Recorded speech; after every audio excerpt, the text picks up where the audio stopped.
दूध दो और कर्मों को दोष दो। क्या अर्थ होता है इसका?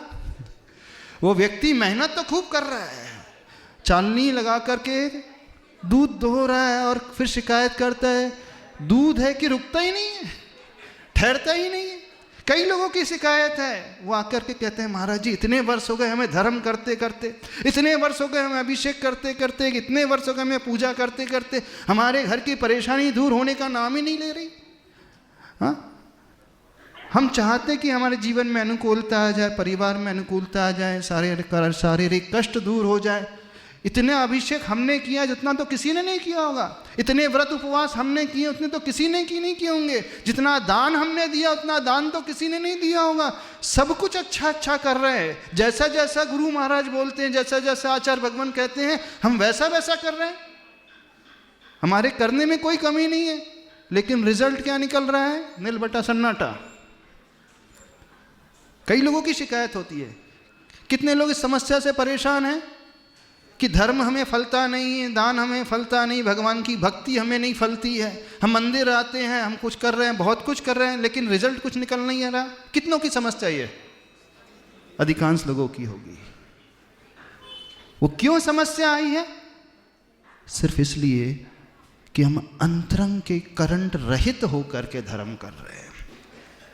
कभी सोचा है इस देश में इतने सारे मुनि महाराज, इतने सारे आचार्य, क्यों आचार्य श्री गुरुवर विद्यासागर महाराज जी उस पद पर पहुंच पाए, इतनी महानता को छू पाए, इतने ऊंचे स्थान को पहुंच पाए? अन्य क्यों नहीं पहुंच पाए? कारण क्या है जानते? उनका समर्पण का भाव, उनके विनय का भाव। बस वह समर्पण और विनय हम भी अपने भीतर लाना शुरू कर दें, दुनिया की कोई ऐसी शक्ति नहीं जो हमें रोक दे। आप जो चाहोगे वो होकर के रहेगा। कोई शक्ति ऐसी नहीं कि हमें बैरियर के रूप में सामने आकर के खड़ी हो जाए। बिल्कुल सब कुछ मिलता चला जाएगा। आप एक बार नमो का मंत्र फेरो, एक नमो का मंत्र कहो, एक बार दर्शन कर लो, चमत्कार आपके कदमों को छूने वाला हो जाएगा। फेरो तो सही उस भाव से, उस भाव को लेकर के तो आओ। लेकिन इस बात को कोई नहीं समझता। धर्म करने से कभी नहीं फलता है, क्या मान करके धर्म किया जाता है उससे वो फलता है। सारी क्रिया तो वही होती है, मंत्र भी वही होता है, व्रत उपवास भी वही होते हैं, दर्शन भी वही होता है, कोई अंतर नहीं होता उसमें। क्यों एक को वो सिद्ध हो जाता है, बाकियों को सिद्ध नहीं होता है?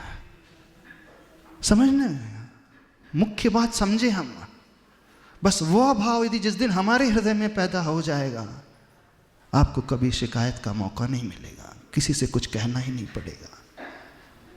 कभी आपके जीवन में ऐसी परिस्थिति निर्मित ही नहीं होगी।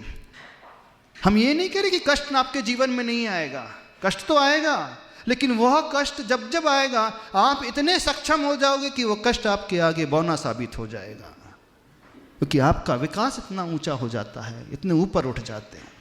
तो ये विनय का भाव व्यक्ति को उस ऊंचे स्थान पर लाने वाला होता है। क्या करना चाहते हो? बताइए, कुछ करना चाहते हो? विनय, एक विनय होती हाथ जोड़ने की, एक विनय होती जयकारा लगाने की। तो हाथ तो हर कोई जोड़ लेता है।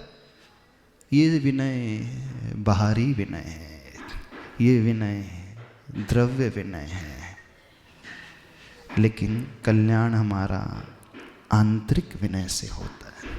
इसलिए विनय को अंतरंग तप में रखा गया है। उपवास से ज्यादा निर्जरा विनय से होती है। अनशन, ऊनोदर, वृत्ति परिसंख्यान, रस परित्याग, विविक्त शय्यासन, काय क्लेश, ये सारे के सारे बहिरंग तप है, शरीर आश्रित तप है। लेकिन विनय में शरीर को कुछ नहीं होता, जो कुछ होता है सब कुछ मन को होता है। तो जो विनय करने वाला व्यक्ति होता है उसकी निर्जरा उपवास करने वाले से असंख्यात गुणी अधिक होती है। जो समर्पण का भाव जिसके भीतर आता है वो उपवास ना भी करे तो भी कल्याण हो जाएगा। आचार्य श्री हमेशा एक बात कहते थे, जब हम लोगों की दीक्षा हुई थी,